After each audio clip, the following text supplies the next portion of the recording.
हरे कृष्णा दोस्तों, आपके अपने चैनल देवलोक स्टोरीज में आप सबका स्वागत है। आज हम आपको उत्पन्ना एकादशी के बारे में बताएंगे। मार्गशीर्ष महीने की कृष्ण पक्ष की एकादशी को उत्पन्ना एकादशी के नाम से जाना जाता है। सभी एकादशियों की तरह उत्पन्ना एकादशी भी जगत के पालनहार श्री हरि विष्णु को समर्पित है। यह एकादशी बहुत ही खास मानी जाती है। इस एकादशी के दिन व्रत करने से व्यक्ति के पिछले जन्म के पापों का भी नाश होता है और उसे मुक्ति भी मिलती है। उत्पन्ना एकादशी के दिन व्रत रखकर विधि विधान से पूजा करने पर जगत के पालनहार की असीम कृपा प्राप्त होती है। हमारे पाप कर्म जो है वो सारे दोष खत्म हो जाते हैं। इस दिन व्रत करने से हमें लक्ष्मी माता जी का भी आशीर्वाद मिलता है और घर में सुख समृद्धि शांति धन की भी वृद्धि होती है। आइए अब हम आपको बताते हैं कि इस साल उत्पन्ना एकादशी का व्रत कब रखा जाएगा, इसका पारण किस समय किया जाएगा, यानी कि इस व्रत को खोला किस समय जाएगा, इसकी पूजा विधि क्या है, और हम आपको उत्पन्ना एकादशी की व्रत कथा भी सुनाएंगे। इसीलिए दोस्तों हमारे चैनल पर अंत तक बने रहें। मार्गशीर्ष माह की उत्पन्ना एकादशी तिथि की शुरुआत 8 दिसंबर 2023 को सुबह 5:06 पर हो रही है और इसका समापन 9 दिसंबर 2023 को सुबह 6:31 पर होगा। ऐसे में उत्पन्ना एकादशी का व्रत 8 दिसंबर को रखा जाएगा। व्रत का पारण समय 9 दिसंबर 2023 को दोपहर 1:15 से 3:20 तक होगा।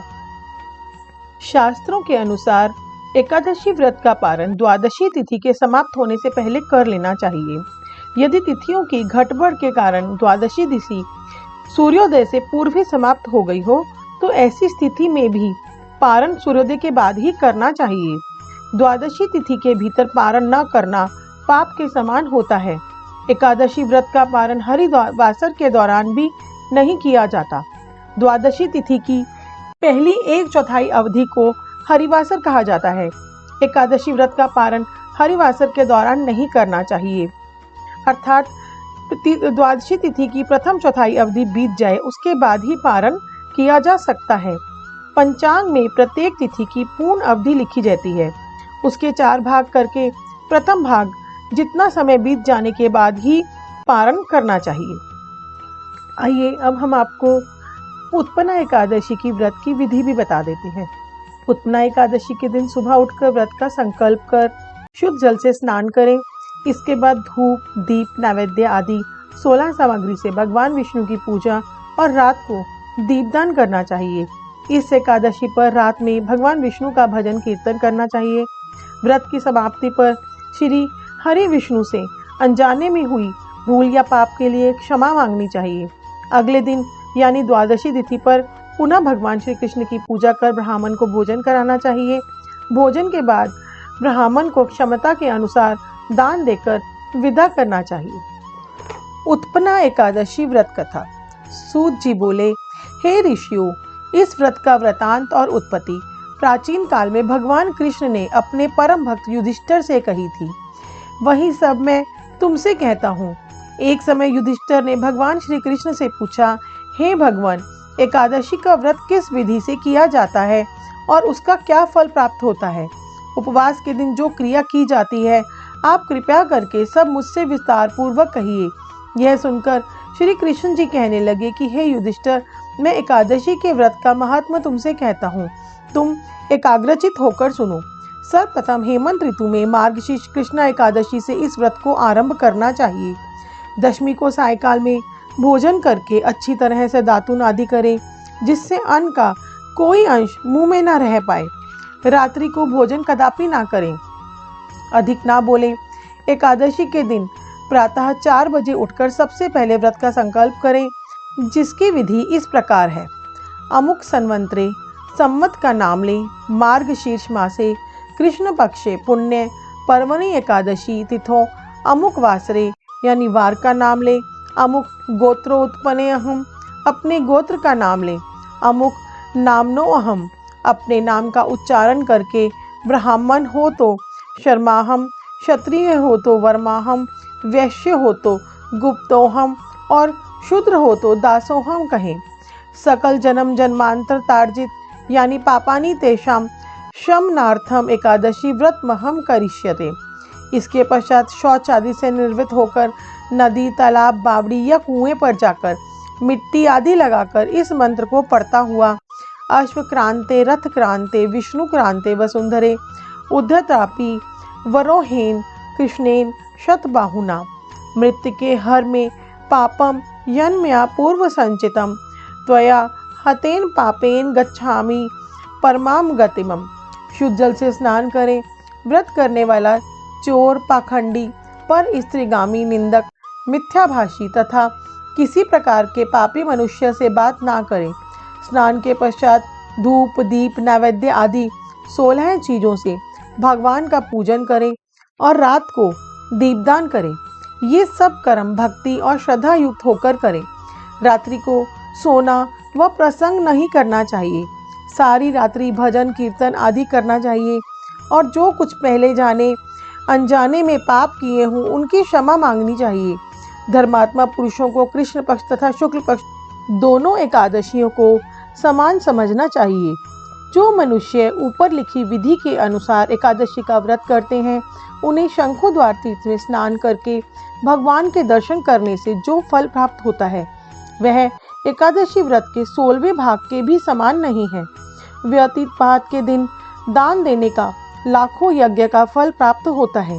संक्रांति से 4 लाख गुना तथा सूर्य चंद्र ग्रहण में स्नान दान करने से जो फल प्राप्त होता है वही पुण्य एकादशी के दिन व्रत करने से प्राप्त होता है।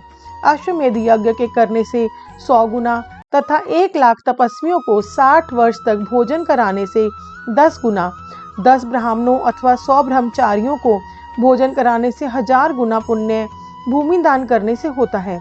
उससे 1000 गुना पुण्य कन्यादान का होता है और उससे 10 गुना पुण्य विद्यादान करने से होता है। विद्यादान से 10 गुना पुण्य भूखे को भोजन कराने से होता है। अन्नदान के समान इस संसार में कोई ऐसा दान नहीं जिससे देवता और पितृ दोनों तृप्त होते हैं, परंतु एकादशी के व्रत का पुण्य सबसे अधिक होता है। 1000 यज्ञों से भी अधिक इसका फल होता है। एकादशी के व्रत का प्रभाव देवताओं को भी दुर्लभ है। रात्रि को भोजन करने वाले को उपवास का आधा फल मिलता है और दिन में एक बार भोजन करने वाले को उसका आधा फल मिलता है, परंतु निर्जल व्रत रखने वाले का महात्म तो देवता भी वर्णन नहीं कर सकते। युधिष्ठिर बोले, हे भगवान, आपने हजारों यज्ञ और लाख गौदान को भी एकादशी के व्रत के बराबर नहीं बताया, सो यह तिथि सब तिथियों से उत्तम कैसे हुई, यह आप विस्तार पूर्वक मुझसे कहिए। युधिष्ठिर के वचन सुनकर भगवान श्री कृष्ण बोले, हे युधिष्ठिर, सतयुग में मूर नाम का एक दैत्य था। वह अत्यंत बलवान और भयानक था। उस प्रचंड दैत्य ने इंद्र, आदित्य, वसु, वायु, अग्नि आदि सब देवताओं को पराजित करके भगा दिया। तब इंद्र सहित सब देवताओं ने भयभीत होकर शिवजी से अपने दुख का सब कारण तथा दैत्य का वृतांत कहा और बोले, हे कैलाशपति, मूर दैत्य से भयभीत होकर सब देवता मृत्यु लोक में फिर रहे हैं। तब शिवजी बोले, हे देवताओं, तीनों लोकों के स्वामी, भक्तों के दुखों का नाश करने वाले भगवान विष्णु की शरण में जाओ, वही तुम्हारे दुखों को दूर कर सकते हैं। शिवजी जी के ऐसे वचन सुनकर इंद्र आदि सब देवता क्षीर सागर में पहुंचे। वहां भगवान को शयन करते हुए देखकर इंद्र हाथ जोड़कर उनकी स्तुति करते हुए बोले, हे देवताओं द्वारा स्तुति करने योग्य प्रभु, आपको बारंबार नमस्कार है। देवताओं की रक्षा करने वाले मधुसूदन, आपको नमस्कार है। आप हमारी रक्षा करें। दैत्यों से भयभीत होकर हम सब देवता आपकी शरण में आए हैं। आप इस संसार के कर्ता, माता पिता, उत्पत्ति तथा पालन करता और संहार करने वाले हैं। सबको शांति प्रदान करने वाले हैं। आकाश और पाताल भी आप ही हैं। सबके पितामह ब्रह्मा, सूर्य, चंद्र, अग्नि, सामग्री, होम, आहुति, मंत्र, तंत्र, जप, यजमान, यज्ञ, कर्म, कर्ता, भोक्ता भी आप ही हैं। आप सर्वव्यापक हैं। आपके सिवा तीनों लोकों में चर तथा अचर भी नहीं है। हे भगवान, दैत्यों ने हमको जीतकर स्वर्ग से निकाल दिया है और सब देवता इधर उधर भागे भागे फिर रहे हैं। आप उन दैत्यों से हमारी रक्षा करें।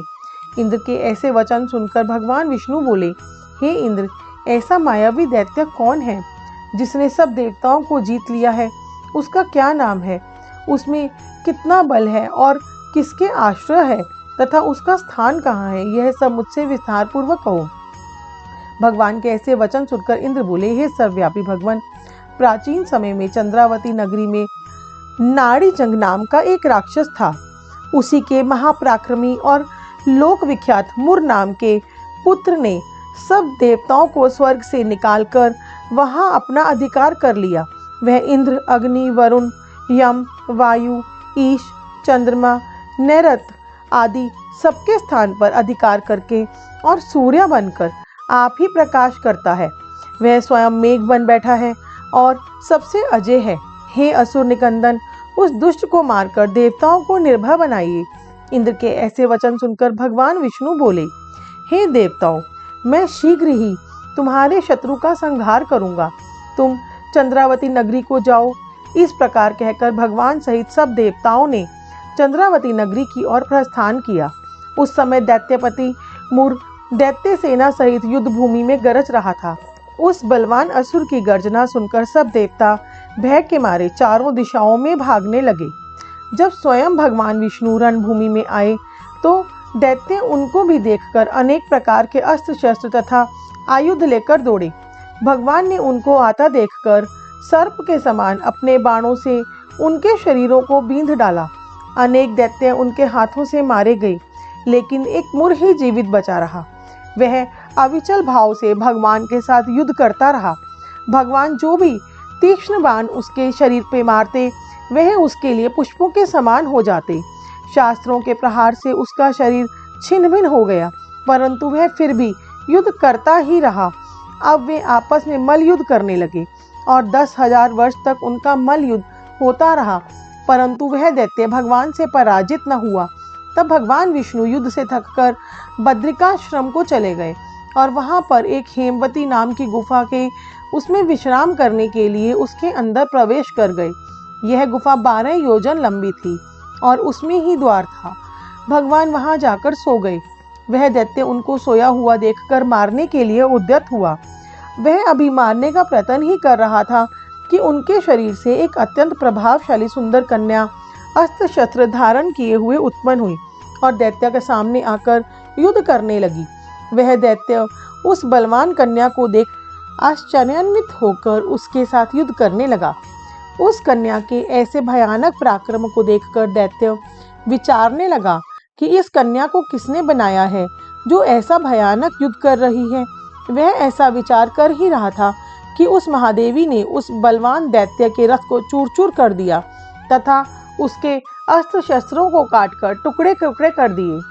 तब वह दैत्य महान क्रोध करके मल युद्ध करने लगा, परंतु देवी ने उसको धक्का मारकर मूर्छित कर दिया। जब वह दैत्य मूर्छा से जागा तो उस देवी ने उसका सर काट डाला। इस प्रकार वह दैत्य तो पृथ्वी पर गिरकर मृत्यु को प्राप्त हुआ और बाकी दैत्य डर के मारे पाताल लोक को भाग गए। जब भगवान विष्णु की निद्रा टूटी तो उन्होंने मुर दैत्य काट का हुआ सिर व कन्या को दोनों हाथ जोड़कर खड़े देखा। तब भगवान उस कन्या से पूछने लगे कि हे देवी, जिस दैत्य ने इंद्रादिक सब देवताओं को भयभीत कर कर स्वर्ग से भगा दिया, उसको किसने मारा है? वह कन्या कहने लगी कि भगवान, जब आप निद्रा में थे तो यह दैत्य आपको मारने के लिए उद्यत हुआ। उस समय आपकी योग माया द्वारा आपके शरीर से उत्पन्न होकर मैंने इस दैत्य को मार गिराया। यह सुनकर भगवान कहने लगे कि हे देवी, तुमने देवताओं के भय को दूर करके बड़ा भारी कार्य किया है, अतः तुम अपनी इच्छा अनुसार वर मांगो। तब वह देवी बोली कि हे भगवान, यदि आप मुझे वरदान देना ही चाहते हैं तो यह वरदान दीजिए कि जो कोई भी मेरा व्रत करे उसके सब पाप नष्ट हो जाएं और अंत में मोक्ष को प्राप्त होवे। जो इस व्रत का पुण्य है उसका आधा रात्रि को भोजन करने वाले को, और जो एक बार भोजन करे उसको भी आधा फल प्राप्त हो। जो मनुष्य भक्ति पूर्वक मेरे व्रत में एक बार भी भोजन ना करे उसको धर्म, धन और मुक्ति प्राप्त हो। भगवान ने कहा, हे कल्याणी, ऐसा ही होगा।